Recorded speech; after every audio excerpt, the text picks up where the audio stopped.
Toronto Star. I'm Morgan Bachnick, and this matters.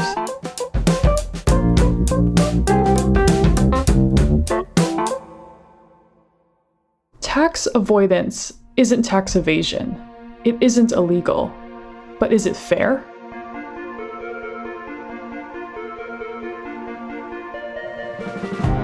A new report from the nonprofit Canadians for Tax Fairness found ride-hailing services Uber and Lyft could be avoiding millions of dollars in taxes by classifying their workers as contractors instead of employees. While no one is suggesting anything is illegal, is it time to take a look at the rules governing corporations' tax laws? I spoke to the Star's transportation reporter, Ben Spurr, about how the report arrived at such a number, what it means for workers, riders, and even public transportation systems. Hi, Ben. Thanks for joining us. Yeah, thank you for having me. So let's start at the beginning. Who are the Canadians for Tax Fairness, and what does this new report say? So the Canadians for Tax Fairness describe themselves as a nonpartisan advocacy group that pushes for fair and progressive tax policy. So they're basically a group of progressive economists, is one way to say it. They advocate for things like a wealth tax on the richest Canadians. For instance, some other causes they have are pushing for an excess pandemic profits tax, which sounds kind of interesting, and things like closing tax loopholes for large corporations and the wealthiest Canadians. And closing tax loopholes is the concern of this new report with Uber and Lyft. Can you tell us about that? Yeah, so the report basically says that the ride-hailing companies Uber and Lyft could be avoiding up to $135 million in Canadian taxes every year. And the bulk of that, more than $80 million, would come from their decision to classify workers who drive for them as contractors instead of employees. And that allows them to avoid paying payroll taxes. So those are things like employment insurance and the Canada pension plan payments that employers who have employees are obligated to pay. These two ride-hailing companies say their drivers aren't employees, they're independent contractors, so Uber and Lyft don't have to pay those payroll taxes. The rest of that $135 million is basically what Canadians for Tax Fairness has calculated should be their corporate tax bill, these two companies. But the group says that it's unclear how much they've paid. So they're basically saying these two companies could be avoiding up to $135 million. And it should be pointed out that this is Canadians for Tax Fairness's kind of calculation. These figures aren't made public. These are two companies that aren't obligated to share how much they pay in taxes with the public. The government doesn't share that information. So Canadians for Tax Fairness have done a bit of a sleuthing to kind of put these numbers together.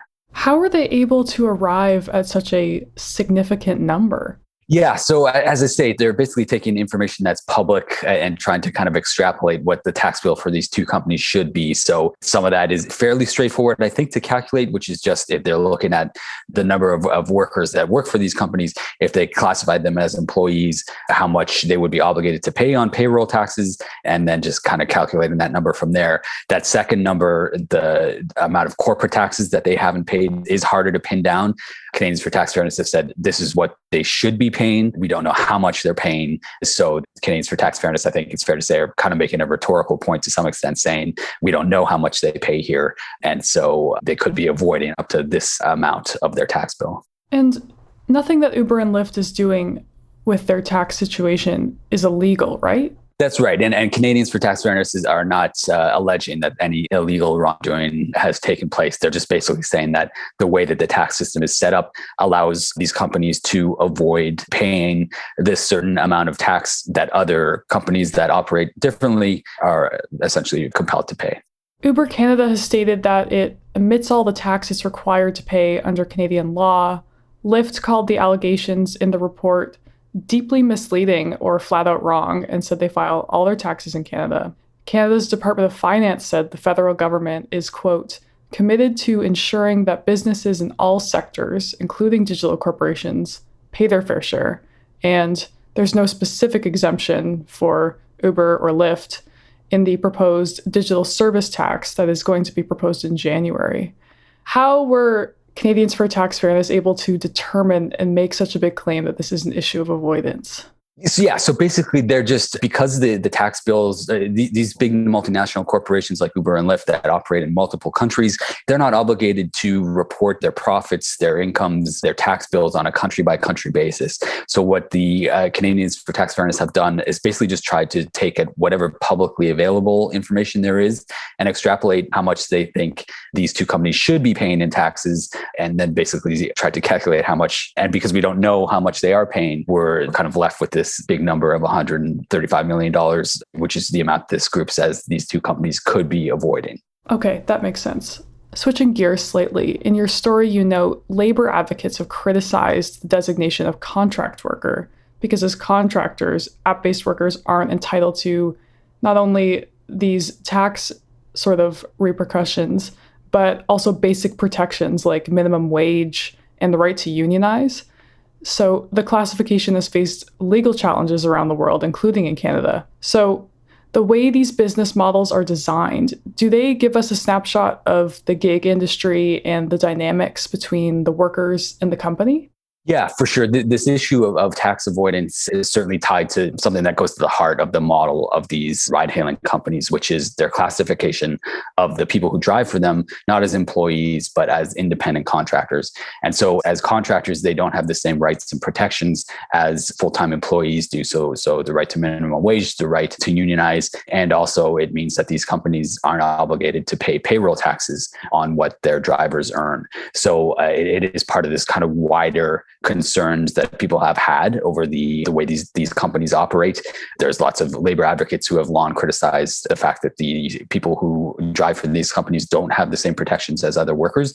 And it is really, there's this argument around companies like this that have kind of set up this gig economy in Canada and other countries around the world, is that no matter how kind of tech savvy they are, that the real innovation is that they've basically figured out a way to pay their workers less, right? That if you're not having to pay your workers a certain wage, if you don't have to offer them benefits, if you don't have to pay as much taxes as other companies, then that lets you charge a lower fare, which is much more attractive. You can beat out all the other taxi industry that have been long, working under these separate rules. And that's really the innovation. That's kind of the criticism of these companies. I guess Uber and Lyft, when I spoke to them for this story and when they've been asked about this in the past, they say that their workers actually want to be flexible. They don't want to be full-time employees as contractors. It lets them kind of set their own hours, work as much or as little as they like. And that system would kind of be thrown out if they had to treat them as employees. So the companies argue that this is actually what workers want. We'll be right back.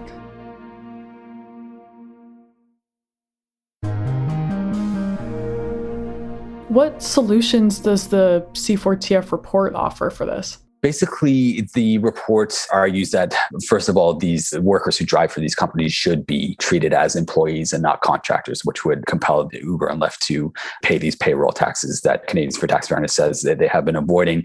They also are calling for more transparency, basically, in the tax system in Canada. So they're asking for these companies to have to report how much they make on a country-by-country basis, right? With these, they're operating in all these countries around the world. Well, we know some financial information about how much they bring in. It's not quite clear where exactly that money is coming from. So Canadians for Tax Fairness wants that to be made public so that we can better understand how these companies are operating and also understand how much tax they should be paying. The other thing that is interesting is that these companies have basically pitched themselves not as transportation companies, but as technology companies, right? As basically app companies. They're not taxi companies. They say they just provide this app service that drivers use to connect to customers. But what's happened is that the Canadian government has announced that they're going to institute this digital services tax next year on things like streaming services, Netflix, and other companies like that. And what Fairness is saying is that, okay, if you're going to call yourselves not a transportation company, but basically an app company, this new tax that is coming in supposedly next year should apply to Uber and Lyft. Okay, that would make sense. So another thing is that Uber shifted their headquarters to Canada on July 1st. They still operate in a bunch of countries, but now they're based here, as I understand it. What does that mean for their tax payments in the future? So basically, yeah, as you say, it's kind of very strange that, Uber Canada has been based in the Netherlands for the last little while. It's been based in the Netherlands. And so that model has been criticized. There's been a big court case about how Uber drivers who wanted to basically challenge the company on some of its practices had to take their fight to the Netherlands, which was not working for drivers for sure. Uber Canada has shifted its headquarters to Canada from the Netherlands, and that will mean some changes in taxes. That will mean that the company will have to start remitting sales tax on the fees that it charges the drivers and merchants that use its app.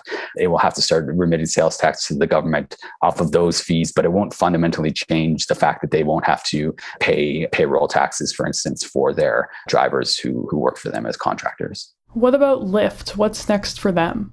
There is this wider conversation that's going on right now with these companies about this classification issue, right? As I mentioned earlier, this idea of them avoiding taxes on payrolls through this classification of their workers as contractors and not employees. There's a international kind of struggle, I think, going on that basically has caused some, I think, divisions within the labor movement. So there is this argument that the companies make that drivers want to remain contractors, that they should be not classified as employees. But there is recognition growing now that they should be offered some kind of protection, some kind of labor protections that employees would get. And so you're starting to see Uber has done this, and I think Lyft is going to be involved in this fight too, that Uber has started to introduce a flexible work plan, they call it, that would basically offer some benefits and labor protections to their workers without changing their classification. They would still be contractors, but they would get some protections that are normally afforded to employees. And so some in the labor movement internationally seem to think that's a good idea. This fight is playing out in the US right now. Some seem to say that, that does work for both the people driving for these companies. It does offer them some protection. There are some who say that unless you let them unionize, unless you let them become full-time employees, then that proposal wouldn't work. So I think we're going to see this kind of fight over this classification of drivers for both Uber and Lyft. I think that's going to play out in the courts and in labor movements in Canada and elsewhere in the world. Very cool. Your story also touches on how Uber and Lyft rely on and affect public transit systems in Toronto, which is your specific beat, transit systems. Mm-hmm. Can you tell us about that connection? Yeah, I think that's one of the reasons why this issue of tax avoidance is so important, right? Because if these companies are not, paying their fair share, as Canadians for Tax Fairness would say, it lets them, as I said earlier, charge lower fares, right? It lets them drive people around a city like Toronto at a very low cost. And what that does is that it takes away from traditional taxi services, but also from public transit.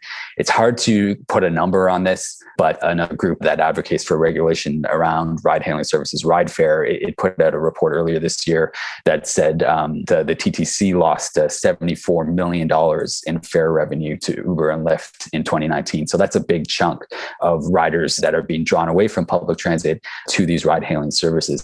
And why does that matter? Well, more people taking cars, driving around in the city and not taking public transit, that leads to more pollution, more greenhouse gases, worse environmental effects, and a less healthy public transit system that takes money away from the TTC. It means that they have more trouble providing adequate service.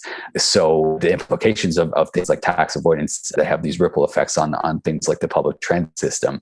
What's interesting, though, is that there is kind of debate over how much ride-hailing services do negatively affect things like public transit, because the companies argue that their own studies that they've commissioned show that having ride-hailing services available make people less likely to buy their own car, right? So that if you know that you can hop in an Uber really cheaply when you need to, and that might make you less likely to own a car. And that means that overall, you're still going to probably take public transit sometimes if you don't have your own private vehicle. So they say that their model actually supports sustainable transportation. So there is some debate over that issue, but certainly public transit agencies, I think, are starting to get worried about the effect that these companies are having on them. And that's generally bad for the sustainability of the transportation network.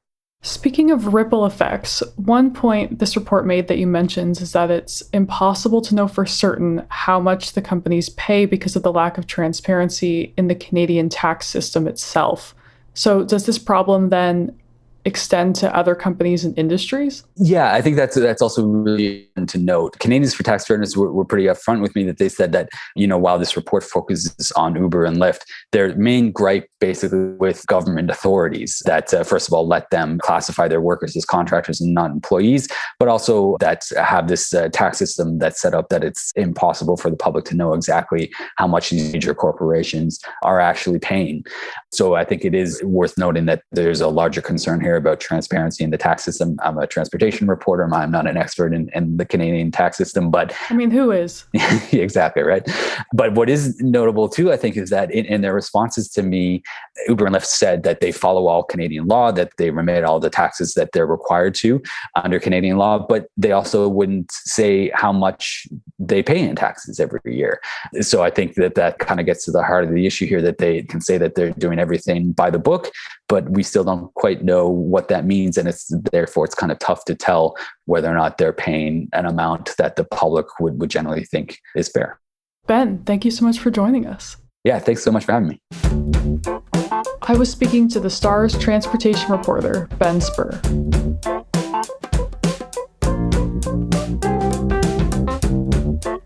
That's it for today. Thanks for listening. I'm your host, Morgan Bachnick. Our This Matters team is Adrian Chung, Brian Bradley, JP Fozo, Matt Hearn, Raju Mudhar, Saba Itazaz, and Sean Pattenden. Our music is by So-Called, Mike DeAngelis, and Sean Pattenden. We want to hear what stories matter to you. Please send us comments, questions, or ideas to thismatters@thestar.ca. Please consider supporting the journalism the Toronto Star newsroom does at thestar.com/subscribingmatters. And don't forget to subscribe to This Matters on Apple Podcasts, Spotify, or wherever you listen to your favorite podcasts. Let's talk soon.